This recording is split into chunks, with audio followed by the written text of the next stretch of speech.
to tell you a little bit about the Torah portion. It's called Vayikel. And in Vayikel, the people of Israel are coming together to hear some really important messages. And one of them is about the importance of Shabbat.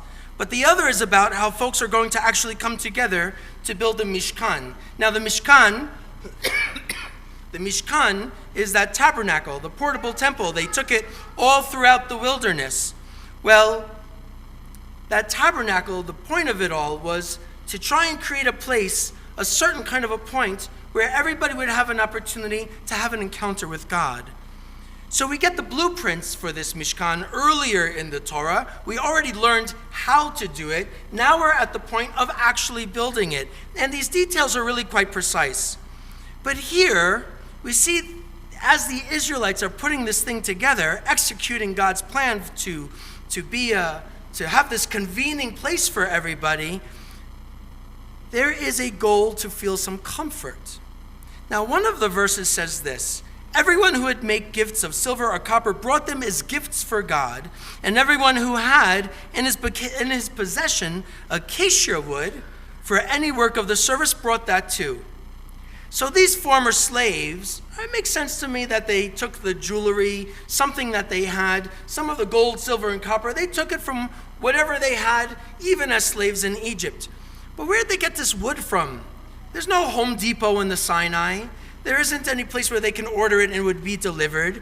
How did they get this acacia wood, this very specific wood, and bring it to them and use it in order to construct the tabernacle? Now again, the Mishkan is something that brings everybody together while they journeyed through the wilderness into the promised land. And the ark and the table for the showbread and the structure of the tent, all of it had aspects of this acacia wood. Where did they get it from? So some scholars are going to say, well, they were in Sinai and there are trade routes in the Sinai. So along the trade routes, they were probably able to import it from Lebanon, maybe from Africa or Egypt or even India. All of that is possibility. But they just left slavery. How did they have the means to go ahead and do that? So there's another teaching. This one comes from the Midrash, from the rabbinic writings, trying to help us to understand something that's most important. And in the text, it says, there was this miraculous well in the desert, and we know about that. And food was sent down from heavens, and we know about that. But we also have this miracle of having enough of this acacia wood. Generations earlier, 400 plus years earlier, our forefather Jacob moved to Egypt and he mysteriously planted acacia trees in Goshen, which was in Egypt. He instructed his children to nurture these trees and love on these trees and let them grow very, very large because they were going to have a certain purpose. And our patriarch Jacob told his children that a time would come that the Jewish people are going to leave Egypt, but before they leave, they would have to cut down these enormous trees that have been growing for generations. And they would take that wood with them into the promised land, into the desert, towards the promised land. So 100 years, hundreds of years of Jewish care and nurturing was invested into this wood. Now again, when you learn a text, you have to figure out what's going on here. Why do they make this teaching? It isn't just to fill in the gap. How did they get the wood? Jacob planted some trees. Done. Well, I think there's more to it than that. I think if we're going to try and figure out a truth embedded in that midrash, the truth is, if they found other wood, even other acacia wood, along the way in the Sinai desert, it wouldn't have been good enough, because it would have been missing the hearts and prayers of all of those people who loved on those trees. Not just Jacob, but the generations to follow. All of that love and nourishment and nurturing. It would have been missing the nurturing of thousands of Jews who may have given from their own drinking water during slavery in order to care for their grandfather's garden. Just any acacia wood wouldn't have been enough. The wood was nurtured because they wanted to be sure that later generations, whenever they were going to be leaving Egypt, those later generations would benefit and use it in order to bring God into their lives. That's a special kind of a wood. And only then would they be able to create the ark and put the Torah inside of that ark. And from there, the community would bring a little shalom into a broken world, even their broken world. So, what does that mean for us? There are people who have invested in us, going all the way back to our foremothers and our forefathers. Some of us received this as individuals, but we certainly have had that love breathed into this own very congregation. But I don't think we can only be recipients of that love. I don't think we can only be the recipients of that care. Don't forget about the Dead Sea, right? Why is it called the Dead Sea? The Jordan River flows into it, and we know that the sea is the lowest place on earth. It can only receive. It never gives. And if you don't give, it's as if you're dead. That's why it's called the Dead Sea. Not just because nothing could live in it, but because it only takes. Folks have planted and loved on trees for generations in order for us to benefit. And I am so grateful for the gifts that people have made into a Jewish community that has lasted not just the 50 plus years of Har Hashem, but for the thousands of years. And here we are still doing it in Boulder, of all places. Talk about miracles. But also, to be clear, I'm not just talking about the gifts that are financial. I'm talking about people who have shared their gifts, whatever they bring, whether it's their know-how or the roll up their sleeves sweat equity or leadership or just helping out. And yes, their tzedakah too.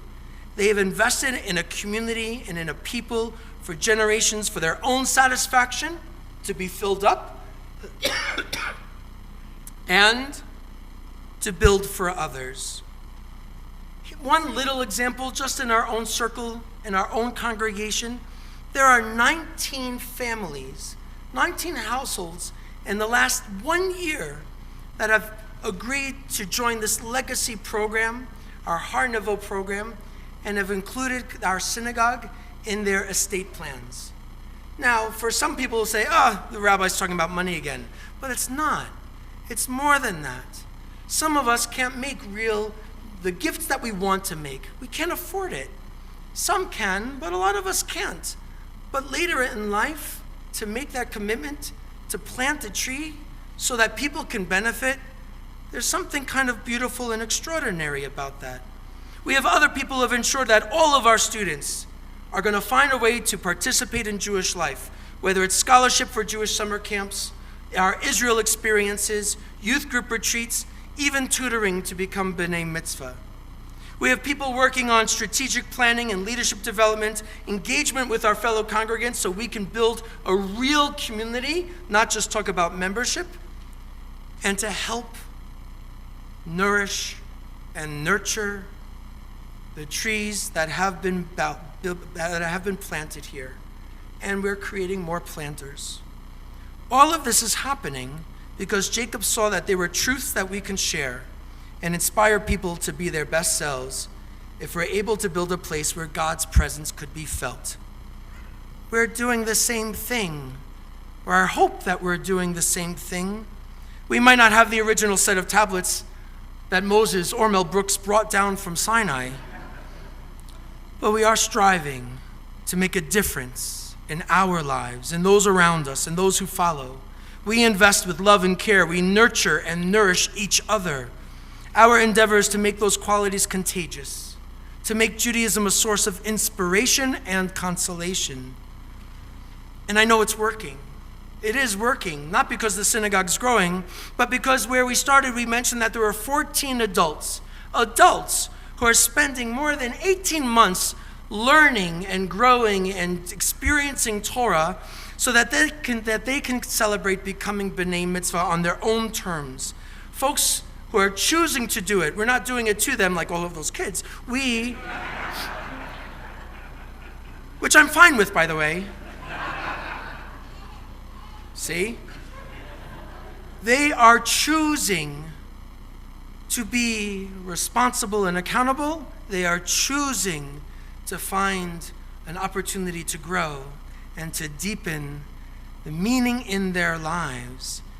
They are not only reaping the benefits of Jacob's planting, but just by showing up and modeling that anybody can do this, not just the clergy, they are planting seeds for others, not just the kids.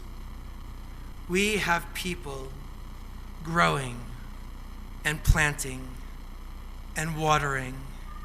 And if we haven't found a way to do that in the synagogue, in the Jewish community, in your own community, wherever that might be if you're a guest, if we haven't found a way to plant and water and nourish others, to bring meaning into our lives, we're missing something. It can only be about what we get, about what we receive. So partner with us. Join us in making those seeds grow. Help to nourish the trees that are already being planted. Make a difference in somebody else's lives. We don't have to wait for this amorphous idea of a Messiah that we talked about. We can act as if it's us. If we could take that on, I think everything in the world changes. Certainly how we see the world changes. That would be wonderful seeds to plant. Let's turn back into the prayer.